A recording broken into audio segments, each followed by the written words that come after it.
Hi guys, welcome to YouTube channel YRS class में एक बार फिर से आप सभी लोगों का बहुत बहुत स्वागत है। तो दोस्तों, सेट नंबर 7 2020 824 NP कोड में खंड का भौतिक विज्ञान के जितने भी प्रश्न थे, मैंने इसके पहले के वीडियो में अच्छे तरीके से आप लोगों को उन सभी प्रश्नों को बता दिया था। यदि आपने अभी तक वो वीडियो नहीं देखे हैं तो नीचे डिस्क्रिप्शन में लिंक दिया है, वहां आप उस वीडियो को देख सकते हैं। तो दोस्तों, आज की इस पूरे वीडियो में हम खंड खा रसायन विज्ञान और दोस्तों खंड खा में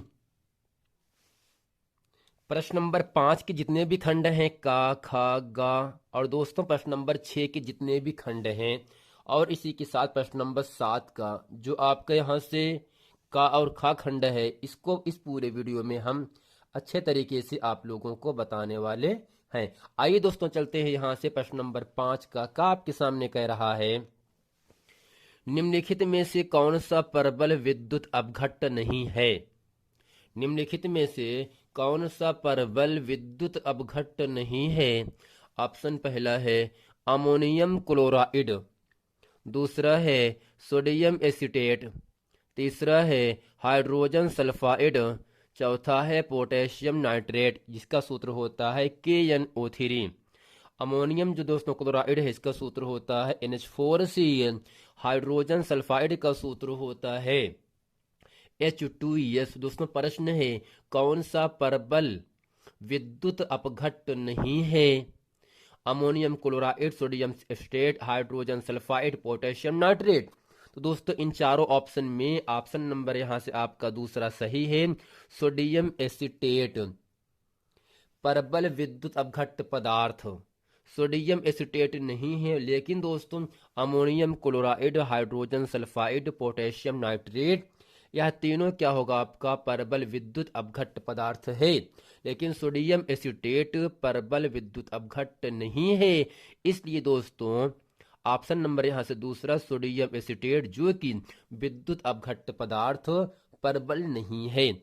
अब दोस्तों यहां से प्रश्न नंबर ख आपके सामने कह रहा है, निम्नलिखित में से कौन सा कथन उदासीन घोल के लिए असत्य है।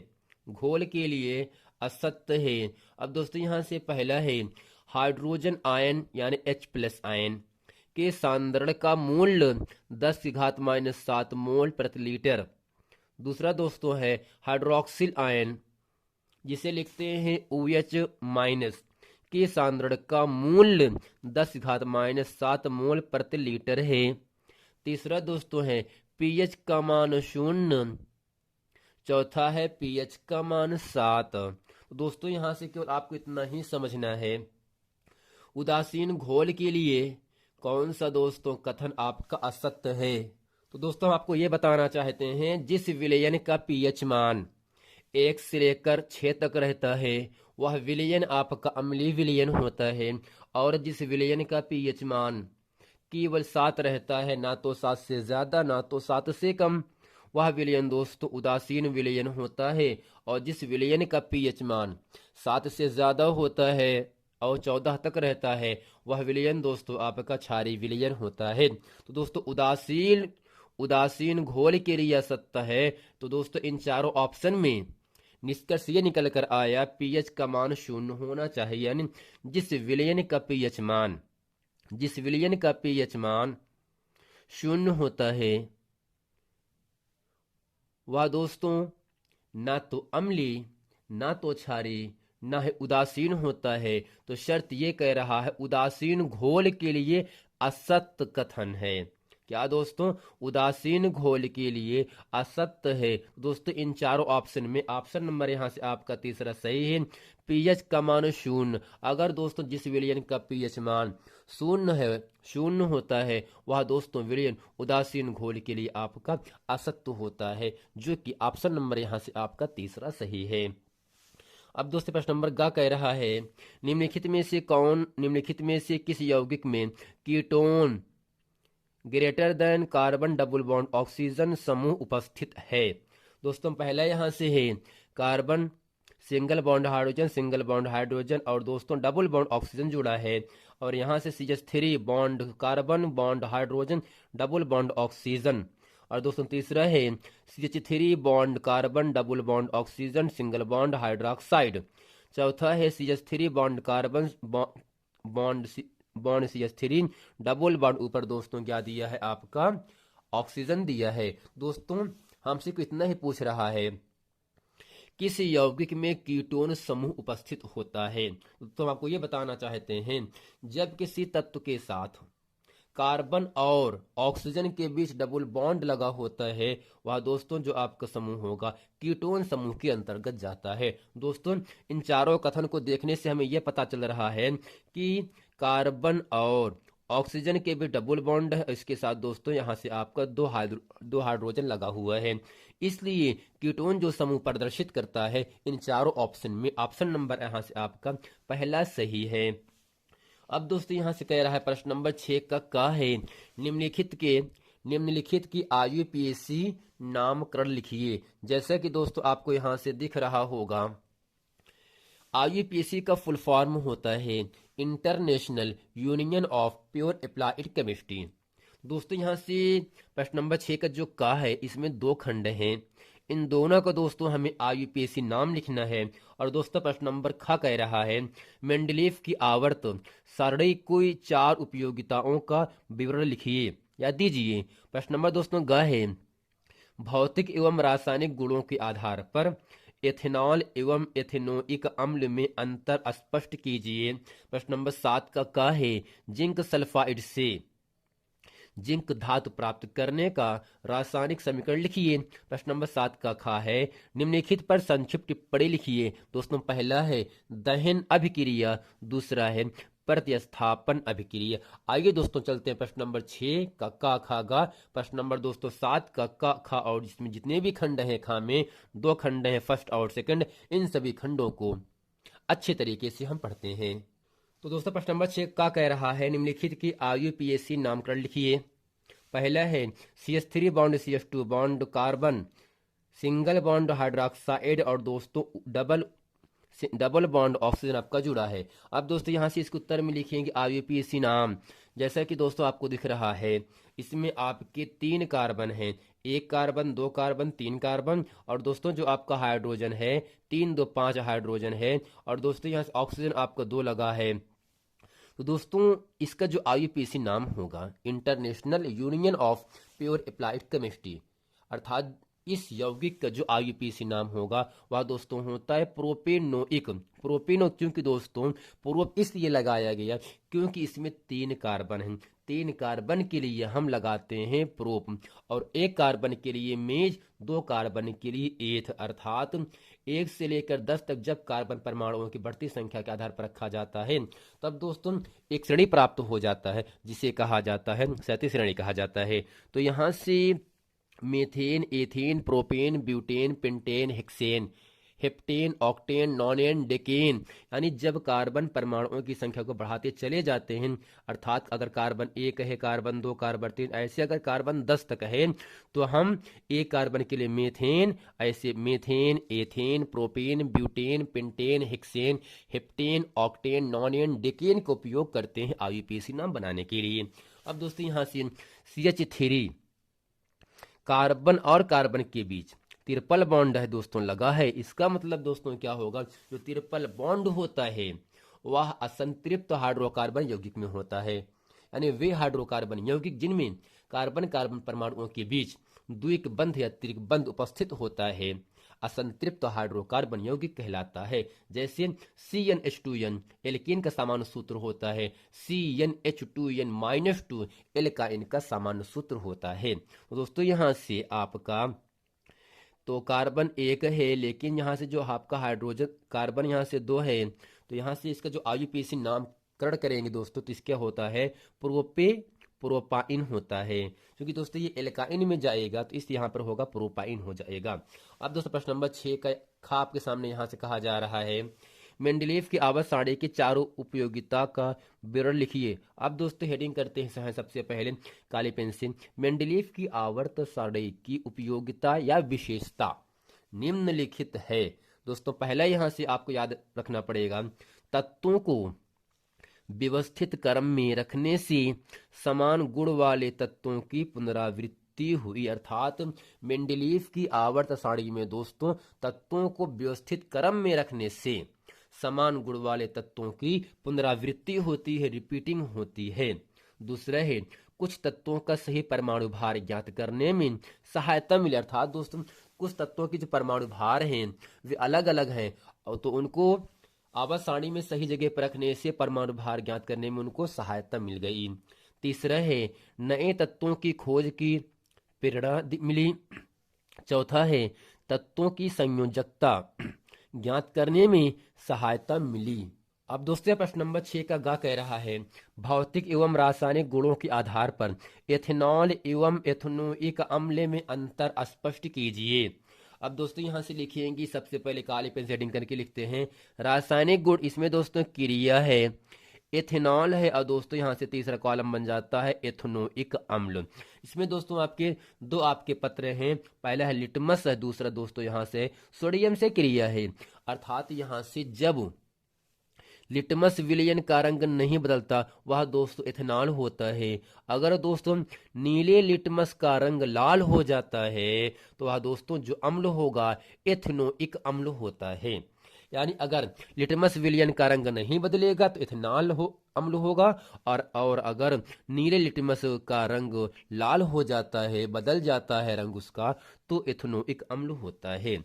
अब दोस्तों सोडियम से क्रिया, यानी जो एथेनॉल और एथेनोइक अम्ल है या सोडियम से क्रिया किस प्रकार करता है या किस प्रकार नहीं करता है, तो यहां से पहला है सोडियम से क्रिया कर हाइड्रोजन गैस उत्पन्न करता है, अर्थात दोस्तों जो आपका एथेनॉल होता है, जो दोस्तों जिसका दोस्तों सूत्र होता है C2H5OH होता है, इसी को हम एथिल एल्कोहल कहते हैं। शराब को बनाने में भी एथिल एल्कोहल का उपयोग किया जाता है, और दोस्तों एथिल एल्कोहल का जो IUPAC नाम होता है वह एथेनॉल होता है। अब दोस्तों जब सोडियम की क्रिया एथेनॉल से कराया जाता है तब दोस्तों हाइड्रोजन गैस उत्पन्न होती है, हाइड्रोजन गैस बाहर निकलती है, और दोस्तों एथेनोइक अम्ल में लिखेंगे सोडियम से क्रिया नहीं करता, यानी एथेनॉल सोडियम से क्रिया करके हाइड्रोजन गैस बाहर निकालता है, लेकिन सोडियम एथेनोइक अम्ल से क्रिया नहीं करता। अब दोस्तों यहां से हेडिंग करते हैं भौतिक गुण, इसमें दोस्तों हम यहां से लिखेंगे एथेनोइक अम्ल की तेज दम घुटने वाली गंध होती है, अर्थात दोस्तों जो आपका एथेनोइक अम्ल होता है, एथेनोइक अम्ल होता है वह बहुत तेज दम घुटने वाली गंध होती है, जबकि एथेनॉल की मधुर गंध होती है। अर्थात कहने का मतलब ये होगा जो आपका एथेनोइक अम्ल होता है उस गैस को सूंघने से दम घुटने लगता है, लेकिन एथेनॉल गैस को सूंघने से हमें दोस्तों मधुर गंध होती है। अब दोस्तों यहां से दूसरा पॉइंट है गलनांक, हेडिंग करेंगे एथेनॉल का गलनांक 156 केल्विन होता है, तो एथेनोइक अम्ल का 290 केल्विन होता है। तो दोस्तों आपको याद क्या रखना है, जो एथेनॉल होता है उसका जो गलनांक होता है वह 156 केल्विन होता है, लेकिन एथेनोइक अम्ल का जो गलनांक होता है फ्रेंड वह 290 केल्विन होता है। तीसरा है क्वथनांक है, एथेनोइक अम्ल का क्वथनांक 391 केल्विन है, जबकि एथेनॉल का क्वथनांक 351 है। दोस्तों आशा करते हैं प्रश्न नंबर 6 का जो रासायनिक गुण और भौतिक गुण है इसको अच्छे तरीके से आप लोगों को समझ में आ गया होगा। अब दोस्तों चलते हैं प्रश्न नंबर 7 का पढ़ते हैं। अब दोस्तों प्रश्न नंबर 7 का कह रहा है जिंक सल्फाइड से जिंक धातु प्राप्त करने का रासायनिक समीकरण लिखिए। दोस्तों यहां से हेडिंग करते हैं रासायनिक समीकरण, इसमें लिखेंगे तो दोस्तों जिंक सल्फाइड का सूत्र होता है ZnES, और दोस्तों यहां से धातु मैंने क्या ली, धातु को ले लिया ऑक्सीजन, अर्थात जब वो जिंक सल्फाइड की क्रिया ऑक्सीजन से कराया जाता है तब दोस्तों ZnO जिसे कहते हैं जिंक ऑक्साइड, और दोस्तों SO2 यहाँ से जो आपका सल्फर डाइऑक्साइड गैस होता है वह आपका अलग हो जाता है, अर्थात जिंक सल्फाइड की क्रिया ऑक्सीजन से कराने पर जिंक ऑक्साइड और सल्फर डाइऑक्साइड गैस बाहर निकल जाती है। अब दोस्तों यहाँ से जो जिंक ऑक्साइड है इसकी क्रिया हम करा देते हैं कार्बन से। कार्बन का मतलब कोयला, ठीक है ना।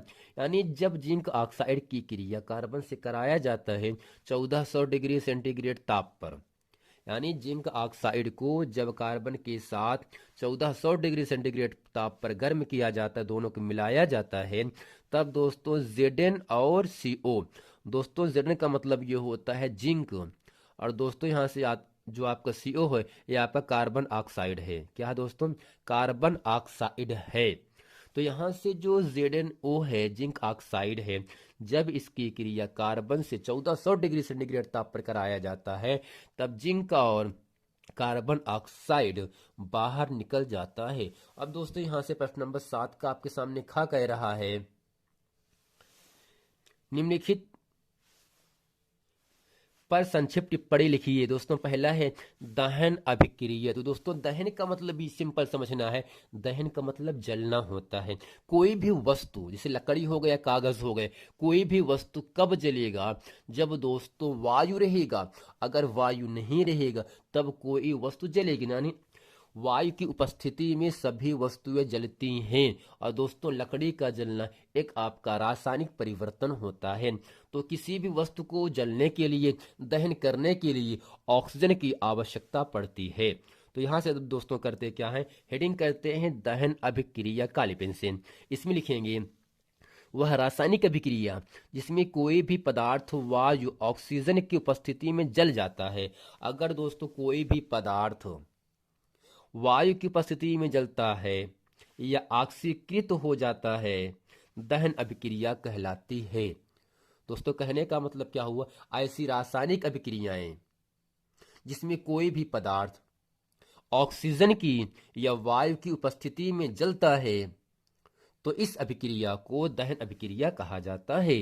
जैसे एलपीजी के, तो दोस्तों एलपीजी का फुल फॉर्म होता है लिक्विड पेट्रोलियम गैस, अर्थात घरों में जो सिलेंडर होता है उसमें एलपीजी गैस को उपयोग किया जाता है। एल का मतलब होता है लिक्विड, लिक्विड का मतलब द्रव होता है, और यहाँ से लिक्विड पेट्रोलियम, पे फॉर पेट्रोलियम होता है, जी फॉर गैस होता है, यानी लिक्विड पेट्रोलियम गैस। दोस्तों लिक्विड का मतलब द्रव, द्रव का मतलब ये होता है जिसका आयतन तो निश्चित लेकिन आकार अनिश्चित रहे, अर्थात जितने भी पदार्थ बहते हैं वे सब दोस्तों लिक्विड के अंतर्गत आते हैं, द्रव के अंतर्गत आते हैं।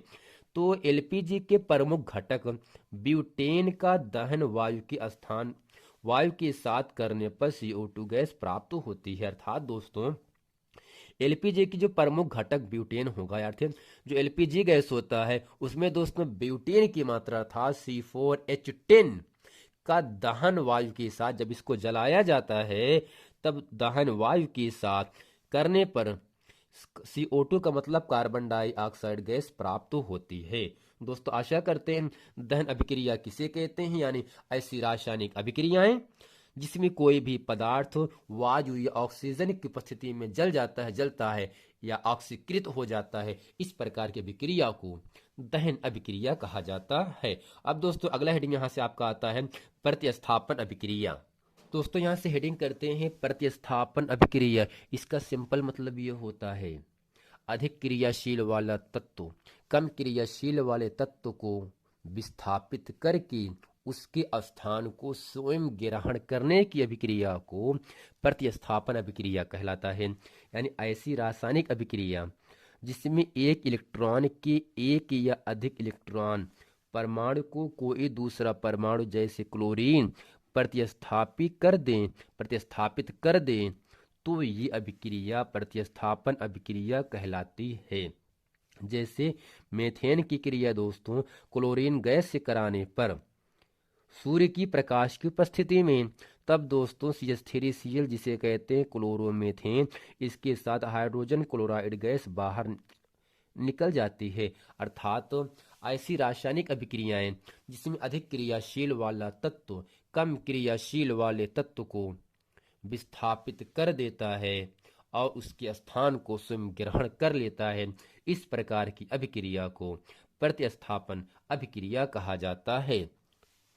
जैसे अगर दोस्तों इसको हम एक एग्जांपल से आपको समझाना चाहें तो जो आपका जिंक है Zn है, जब इसकी क्रिया H2SO4 जिसे कहते हैं सल्फ्यूरिक अम्ल, इसे ही दोस्तों कहा जाता है इसे ही कहते हैं अम्ल राज, अर्थात अम्लों का राजा भी H2SO4 को ही कहा जाता है। अर्थात जिंक की क्रिया सल्फ्यूरिक अम्ल से कराने पर दोस्तों क्या होता है, जो आपका Zn है वह अधिक क्रियाशील होने की वजह से हाइड्रोजन को विस्थापित कर देता है और SO4 से क्रिया करके ZnSO4 बनाता है।